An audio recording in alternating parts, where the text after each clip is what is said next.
in the beginning, somebody that's wrestling with the fear of abandonment, like an avoidant or somebody suffering or dealing with borderline, when somebody who has this deep down, sincere, ingrained fear of abandonment, when they fall in love with you, it can be one of the most addictive, confusingly enough, one of the most authentic, one of the most powerful experiences of your life as far as relationships go.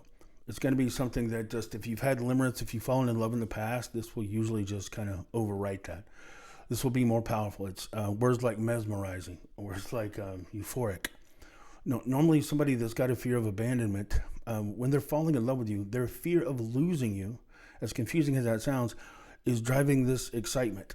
That's because a few things associated with having a deep-seated fear of abandonment actually make that person extremely attractive in a relationship. Number one, if they have a fear of abandonment with you, it's probably because they've idealized you. They see you as somebody that's too good to be true. They see you as somebody that's too amazing for them, somebody that they're really lucky to just be in a relationship with.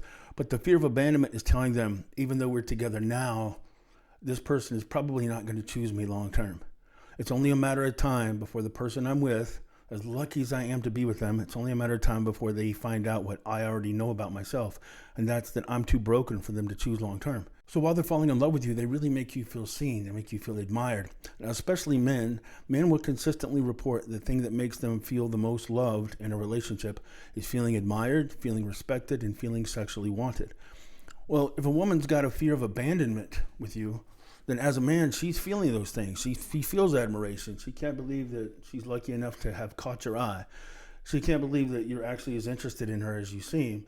There's usually a great deal. On a scale of 1 to 10, the admiration and the respect are usually at that 15 that I talk about. They've convinced themselves that you are the perfect person for them. Well, the perfect person for them, fear of abandonment is also connected with insecurity. So if you really are this perfect, amazing person, well, what would this perfect, amazing person be doing with me? Why would you choose me? If I have a fear of abandonment, it's connected with this belief, not just a fear, a belief that something about me isn't wantable. Something about me isn't good enough. It isn't what I should be. And that's bad enough for an average person, but they're idealizing you. So in other words, this is the average. They see themselves as broken in some hidden way, in some way that they're constantly trying to make up for. So while they're seeing themselves as broken and unworthy of you, they're seeing you as above the crowd. You're not just average. It's that you're amazing. You're exceptional. You're one in not just a million, but the old Jim Carrey thing. You're talking about 1 in a billion. So there's two things usually driving that intense sense of connection, that love, that passion, that desire to be with you at the beginning in that limerence stage. One is deep down, they believe they're too broken. They're not worthy of you. And at any point they could lose you. That gives them adrenaline. That gives them fear. What people don't realize is that fear of losing you and excitement about being with you are fused. In a lot of ways, somebody with fear of abandonment, they can't separate those things. If they see you as so amazing to be in love with you, and deep down they're insecure about who they are, then they have to be afraid you're going to realize what they already know about themselves, that they're too broken for somebody of your high value to choose. So those are the two things driving it. One, I can't believe you would choose somebody as broken as me. I'm so lucky, while simultaneously scared of losing you, which creates a little bit of jealousy, a little bit of insecurity, but for the short to long term even can create just an incredible sense of passion and desire to be with you. Usually in fear of abandonment, they're going to be very hyperbolic in the early stages because again, their fear is they're not good enough for you and that you're too good for almost everybody. So hyperbolic language comes out. I can't believe how lucky I am. I can't believe you picked me. But what they're really saying is, I can't believe you picked me, but I don't think you'll pick me forever. I can't believe I'm even getting this time with you, but I know our time is going to run out. Why? Because they know they don't, in their heart, they don't feel like they're worthy of you. Well, that feeling of getting a chance of something that they could never have imagined having a chance at creates excitement. Like if I told you, hey, you're going to play in the Super Bowl. I know you didn't play for your high school team, but you're going to be the starting quarterback for your Super Bowl team, your favorite team. That sense of excitement is going to be huge. That sense of unworthiness, that sense of, yeah, but once I get out in the field, this is really exciting. But once I get out on the field, everybody's going to find out what I already know. I don't belong here. So that fear, that passion, that excitement are all fused together. Now, normally when they're in that state of, I can't believe how happy I am, how lucky I am, how incredible you are, under the surface, there is this fear of loss. There is this, but it's only a matter of time. I'm going to lose you. And to try to calm that, they'll try to secure you long term. A lot of times somebody with fear of abandonment, avoidant, or borderline especially, as crazy as it sounds, they're actually trying to secure you long term. When they have the greatest fear that you're not going to pick them long term, they have the greatest need to get you to commit to something long term. So one of the most confusing aspects, they might be the one that actually started talking about moving in, about getting engaged, about having a life together, about having kids, about buying that house, about moving to that location, whatever it is. They're pushing it. One of the reasons they're pushing it isn't just the excitement and the certainty of being in love with you. They're trying to calm that fear they have under the surface that you're going to leave them, that you're going to wake up and realize they were never really worthy of you choosing them to begin with. So while they're in pursuit of you, that passion is strong. One of the things that will happen, though, is with an avoidant and with a borderline, most of the time, once you give them the keys to happily ever after, the very happy ending that they were chasing after, like a lot of times they see you as their prince or princess charming. They can't believe how lucky they are. They can see it. They can visualize, I just want to have this life with you. I just want to do this and that. And I want to live here. And I want to have these dogs. And I want to have these kids. And we could do this together. And won't it be amazing? They sincerely, authentically want that happily ever after with you until you hand them the keys to it, until you get on bended knee, until you give them the keys to the castle, until you tell them that they can move into the castle, and you send the chariot for them, and you think, hey, I'm giving you something that I know you not only wanted, I know I'm giving you something that you desperately wanted and that you were afraid I would never give you. Well, hey, congratulations. I feel what you felt. I'm ready to give what you've always wanted, so let's do this. Now that fear of abandonment gets lessened. And in its place comes fear of engulfment. And engulfment is when the person of their dreams is finally ready to hand them that happily ever after that I was talking about. But keep in mind, if I have a real fear of abandonment, I don't just have a fear that I'm not good enough. I have a belief. Like a deep-seated fear of abandonment means they don't just have this fear that you can soothe and you can take away by limitless, unyielding, uncompromising love that will never walk away. They have a belief that something about them is too broken for somebody amazing to choose. So if you keep choosing them, even after they've started pushing away, even after that hard to understand anxiety about being with you starts to show itself, when they start telling you things like, I don't know why I feel this way. I don't want to feel this way. I've tried not to feel this way, but if we were supposed to be together, I wouldn't be feeling this way. I just need time. I just need space. When they start pushing you away and you start chasing, what you're accidentally telling them is you can't be the person that they felt lucky to be with, because now, even though they're not sure they want to be with you, you're desperate to be with them. Now, where it gets confusing is they might point back to the limerence stage, to the early part of the relationship, when they were really chasing you. And maybe they were telling you they wanted to move in, they wanted to get engaged. They're talking about the future. And maybe you were crazy about them too, but you weren't quite on their level. Because somebody with a fear of abandonment usually can maintain limerence longer when they're in a little bit of pursuit of you. Well, now there's no pursuit. You want them to know how in love with them you are. You're willing to match and to give and to agree and to start this happily ever after life that they've been wanting. But now they remember how anxious they were at the beginning. And they'll say things like, if we were really supposed to be together, you would have realized this sooner. And they'll actually hold you accountable for the emotional insecurity and fear of losing you that they felt in the beginning of the relationship, even though you not being willing to go gung-ho so early, so quickly, so all completely is actually a very reasonable thing. Maybe they were ready to give you the keys to the kingdom and their eternal love within the first couple of months. Maybe it took you longer. Maybe it took you a couple of years. But chances are it was actually a reasonable time frame. I mean, what were you supposed to do? Were you supposed to promise them forever when you weren't even certain about forever yet? You're supposed to do that because you just didn't want to hurt their feelings? But they'll reframe your lack of certainty as quickly as they felt it, which caused their anxiety, as you being cruel. And now that they know they have you, that fear of abandonment goes away. It takes with it some of the fear, some of the excitement, some of the adrenaline, some of the butterflies.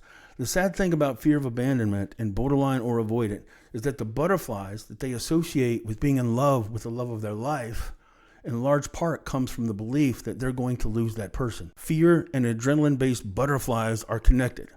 Well, now you're ready to give them the keys to forever, which means the fear of abandonment goes down quite a bit. Well, so does the adrenaline. So does some of the rush. Some of the fear is attached to the excitement. So now they don't have the excitement anymore, but they have the memory of the anxiety. And now they're holding you accountable for it. And now that you're ready to give them the keys to forever, they feel empowered. Like all of a sudden, the person that they were afraid of losing for so long is desperate to hold on to them. Well, somebody that wrestles with a lack of self-identity, a lack of self-confidence, a lack of self-worth, which again is also usually associated with fear of abandonment. All of a sudden, if I've been in love with Prince Charming forever, afraid of losing him forever, but now he's on bended knee, offering me the keys to the castle and a happily ever after life, the adrenaline goes down, the fear goes down, the excitement goes down, the certainty itself goes down. And now it's replaced by this anxiety that comes from me looking at him on bended knee with a diamond ring in his hand and a rose in his mouth. And I'm thinking, wait a minute, why am I not excited? Why am I not sure? I remember being anxious. I remember being insecure. I remember being afraid of losing this person. But now I don't feel any of those things. I don't feel fear. Therefore, I must be stronger. I feel stronger. I feel a stronger sense of identity, a stronger sense of my own purpose. And now that I'm no longer overwhelmed by trying to figure out what to do to pull in his heart or her heart, now I'm left with this sense of who am I? What do I really want? And now they're getting their self-worth from a completely different area. It still involves you, but not in a good way. Look at it this way. If, let's say, I use Jennifer Aniston a lot because I'm old. But for a long time, Jennifer Aniston was the hot girl, right? So let's say that I'm insecure. I meet Jennifer Aniston at some kind of party, and she's actually giving me the look, and she seems interested, and we start dating. Well, for that first 6 months, I'm going to be thinking, this is only a matter of time. She's Jennifer Aniston, and I'm me. She's going to realize I'm not on her level. She's going to break up with me. But that fear, that excitement, that rush, that disbelief that I could actually be having a relationship with somebody that I thought was out of my league, that's intoxicating. It's exciting. It's fear-based, but it's living up to the fantasy. It's like, this is my happily ever after. But let's say after 6 months, Jennifer Aniston is actually ready to give me forever. And she's looking at me with this doe-eyed look in her eye that says, I can't believe how lucky I am to be with you. What if the person that I thought was so far out of my reach is now looking at me with that glassy-eyed look telling me that she can't wait to live the rest of her life with me? All of a sudden, fear of abandonment goes away. Everything that drove part of that fear goes away. And now when I look at her, I don't feel the excitement and the hope and the passion. Now I feel, wait a minute. Why is this person that I thought for so long was out of my league, why are they acting so desperately happy to have a chance at me? And if it felt good for my ego to be the person that Jennifer Aniston was falling for, even though I was afraid that sooner or later she was going to realize I'm not really on her level and throw me away, what's a bigger ego boost? Staying in a relationship with somebody that deep down I think is too good to be true and too amazing, or humbling that person until they actually feel very, very lucky to be with me. I no longer have the fear of abandonment, which took a lot of attraction, which took a lot of adrenaline, which took a lot of excitement. But now I can get a bigger sense of my self-worth and sense of boost of my own ego by being the person that broke up with Jennifer Aniston. And if I broke up with Jennifer Aniston, I'm protected. Because if I break up with her, she can't break up with me. When we were together and it was amazing, even though it was amazing, under the surface, I was always a little scared. Sometimes I'd go to sleep at night just thinking she's probably going to break up with me tomorrow. She's going to realize I'm not on her level. She's going to realize she could do so much better. Well, if I'm the one that breaks up with her just when she's ready to hand me everything, I don't have any fear of that position. She can't break up with me. I broke up with her. So it's a more consistent sense of ego, if that makes sense. It's a consistent sense of worth. Dating her is a scary position that I need to have a fear of losing to maintain the excitement for. Well, when that fear of losing her is gone because she's so ready to give me the world, the attraction goes down, the adrenaline goes down, the certainty goes down, the anxiety goes up, the confidence in myself goes up. The sense of my own self-worth and my ego as the man who broke up with her goes up. That becomes a really important part of my own sense of self-worth. And throwing her away becomes false evidence of my own growth. But now she might be so confused that she thinks, well, I probably caused Ken to break up with me because I didn't tell him to marry me in the first 6 months. So this is what somebody will do when somebody with fear of abandonment has thrown them away. It's such a confusing and painful experience to have that we'll start to look back on the times at the very beginning of the relationship and we'll start to beat ourselves up. Why did it take me so long to be ready to give them what they wanted? They were so excited. They were so happy to be with me. If I had proposed in the first 2 weeks or the first 2 months, we'd still be together. Well, no, you wouldn't. But you're telling yourself that. And while they were falling in love with you, when somebody with fear of abandonment is falling in love with you in the limerent stage, they can give you such a deep, really euphoric, seductive, addictive form of respect, admiration, and sexual desire. But when they're telling you they can't be with you because you should have known sooner, they need to find themselves, they just need some time and space to figure some things out, if you were the person that they were supposed to be with, they wouldn't be having the doubts or the anxiety that they're having. Whatever reason they give for shifting from fear of abandonment and idealizing you to rejecting you, that hits you with such a level of confusion that you think, well, if I had just given them what they wanted earlier, we'd still be together. Well, no, you wouldn't have. Now, in that state, it sounds like fear of abandonment is why they're breaking up with you. The problem is, if you think fear of abandonment is why they're breaking up with you, what are you going to try to do? You're going to try to soothe that fear of abandonment. So in other words, I didn't love them enough at the beginning, so now they're breaking up with me and pushing me away. So the best way for me to heal that, the best way for me to prove that they should choose me, is to apologize, is to endlessly prove to them that even though I didn't wake up and realize they were the one for me soon enough, now that I know it in an undeniable way. So I need to write them letters and poems. I need to call them. I need to text them. I'm so sorry I didn't realize that you were the one for me. I'm so sorry I didn't give you all this sooner. I'm so sorry. You'll start hyper-analyzing yourself for all the times that you accidentally caused them fear, all the times that you made a mistake and drove up their anxiety, and now you're convinced the best way to heal their fear of abandonment is to soothe it. Well, how do you soothe the fear of abandonment? Well, by proving that I'm unlosable, by proving that I'm loyal, by proving that even though they're rejecting me and telling me they can't step back into this relationship because they don't want to go back to that state of being scared and you never really understood how much you hurt them to begin with. Well, the best way to make up for that fear that they're using as an excuse to push you away is to plant your flag and make sure you never leave.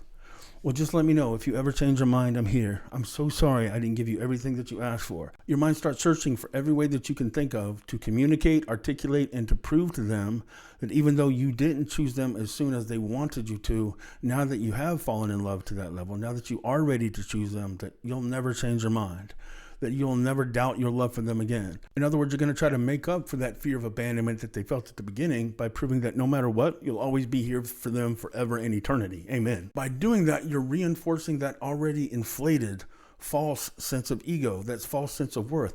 Remember, they got a great sense of themselves, a great sense of identity by breaking up with somebody that they had spent so long afraid of losing.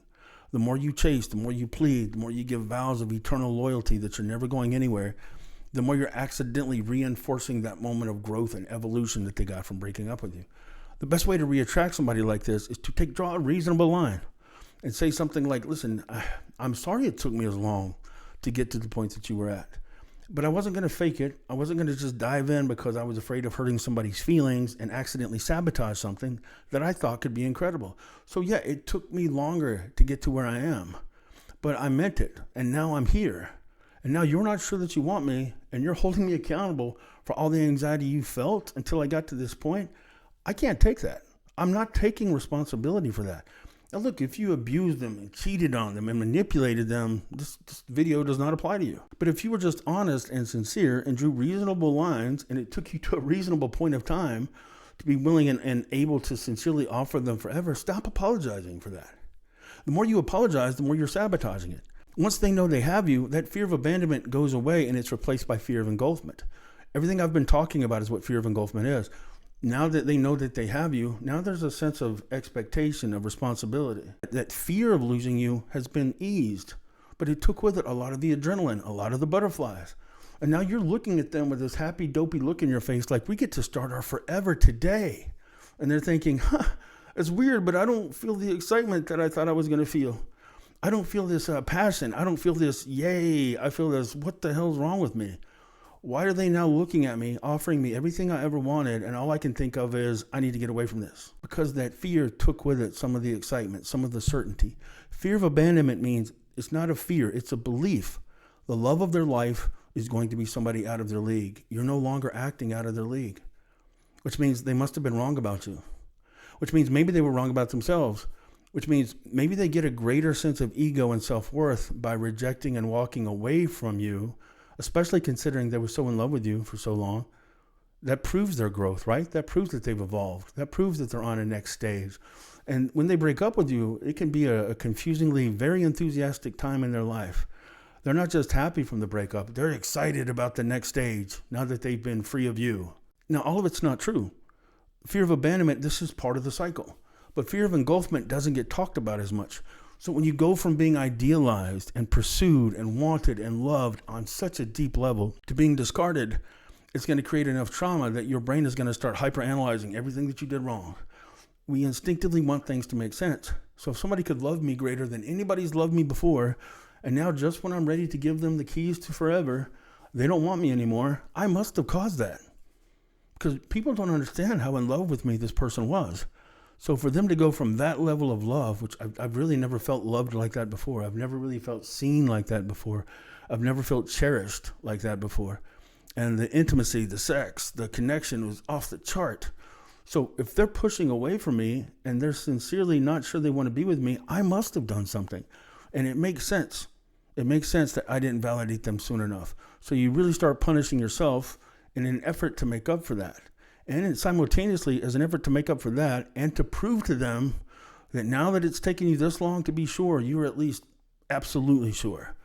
So I can't give up on them. If I give up on them, then I'm reinforcing and I'm making that fear of abandonment worse.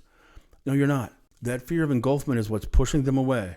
When they look at you and they see somebody who isn't strong enough to live without them, in place of that fear of losing you is this fear of having to live up to that expectation.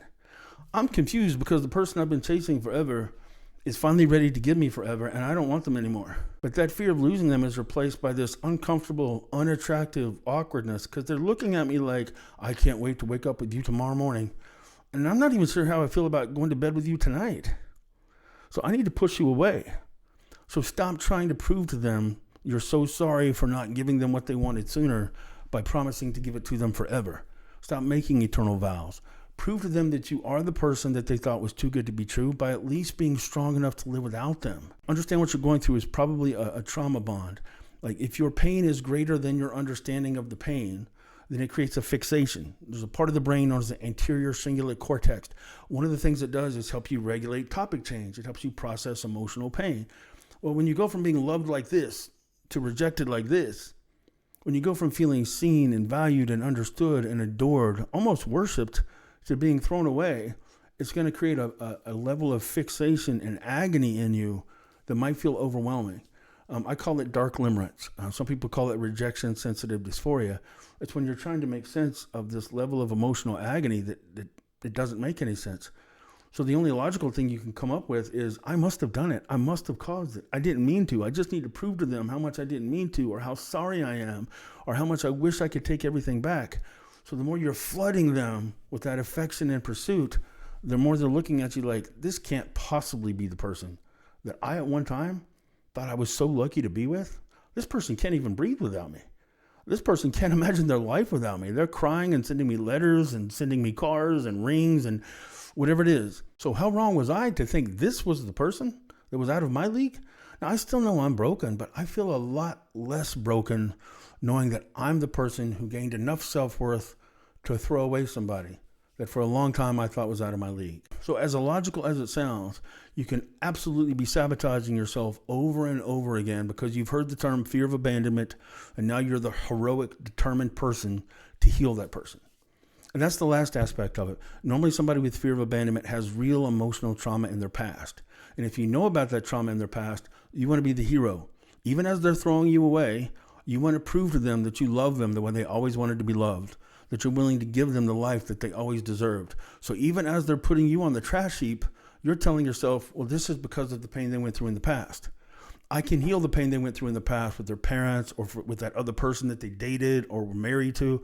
I can heal that by telling them, it's okay, I love you anyway. Even when they throw me away, it's okay, I love you anyway. You're determined to heal their past trauma by proving that no matter how much they throw you away, you will never abandon them. That won't work. It's heroic, it's also fear-induced, it's panic-induced, and it seems to be logical, but it won't work. It's actually going to drain whatever remaining attraction is still there. But it'll seem logical, it'll even seem heroic, it seems instinctive. Don't do it. But I hope this video has been of some help. If you want to give me a call, you can find me at realcoachken.com.